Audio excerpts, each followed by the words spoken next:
Way back in the early and mid 90s, the first person shooter game Doom was the shit. It was violent and bloody and super edgy 90s grungy fun. The company behind the game, id, had already been enjoying huge success over the sales of Wolfenstein 3D, and id's next game, Doom, really took it to the next level. Doom provided a greater sense of enemy massacre with its over-the-top feel on violence and just overall design, really. Enemies weren't humans anymore, they were ugly demons, and not just any ugly demons from a hell portal on the moon Phobos orbiting the planet Mars. Yeah, it sounds a little silly when we say it out loud, but it was fucking badass and you know it! But anyway, Doom was a huge success in the gaming industry, and it went on to be one of the biggest movers and shakers of the early first-person shooters. So, why am I talking about Doom when its name isn't even in the title? Well, boys and girls of the internet, it's because Doom is really the background for what I will be talking about. Chex Quest. If you live in America, or perhaps other places, you most likely know what Chex brand cereal is. And if you lived in 1996 and bought a box of Chex cereal, you probably know that Chex is the smartest cereal company ever. See, in 1996, Chex Cereal launched an advertising campaign by including a free PC game in every box of Chex produced that year. And that game was Chex Quest. And Chex Quest was Doom. Kind of. You see, Doom's popularity meant that there were a lot of people messing with Doom's engine and making all sorts of new stuff. The Chex company had some people do this for them, and thus Chex Quest was made.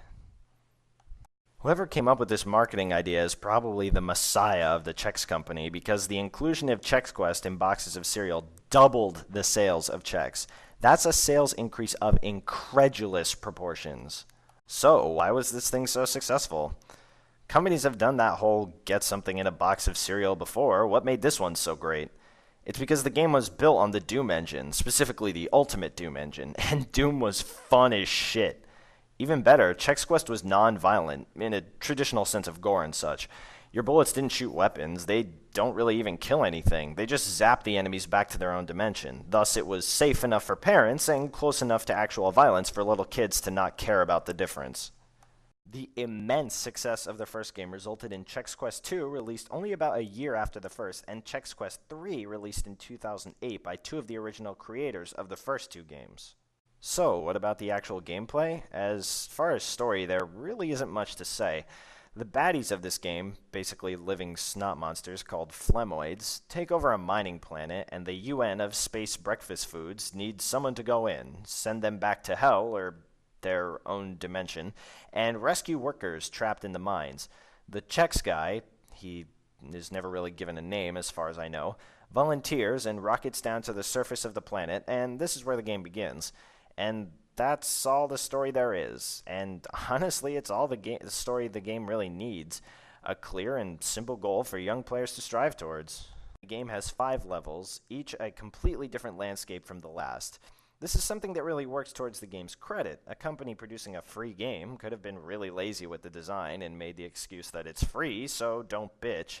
So it's nice to see some effort in making the areas look all unique and different. On the other hand, there are only 5 levels, and if you know what you're doing, you can probably beat the game in 30 to 40 minutes, so it's not like they were asked to design an entire world. If you've played Doom, then you know that this game controls just as smoothly. Aiming is simple and very clear and defined. There's no jumping or 360-degree aiming, just a guy walking with a gun held up perpendicular to his body, walking around shooting things. The music certainly doesn't hold a candle to some of Doom's more memorable tracks, but the music doesn't grate on the ears, and some of it is actually pretty catchy. There are only 5 tracks for the entire game as far as I know, 1 for each level, and they all sound different and work well with their environments. In my opinion, especially the one for the final stage. The enemies and guns are essentially reskins of Doom enemies and Doom guns respectively, so they all function just as well as they did in Doom.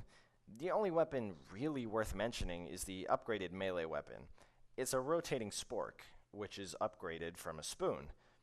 And that's some serious genius right there. Seriously, I thought the spork was the shit when I was a kid, and I'm sure that other kids did too. Spork power, you'll get caught up in the...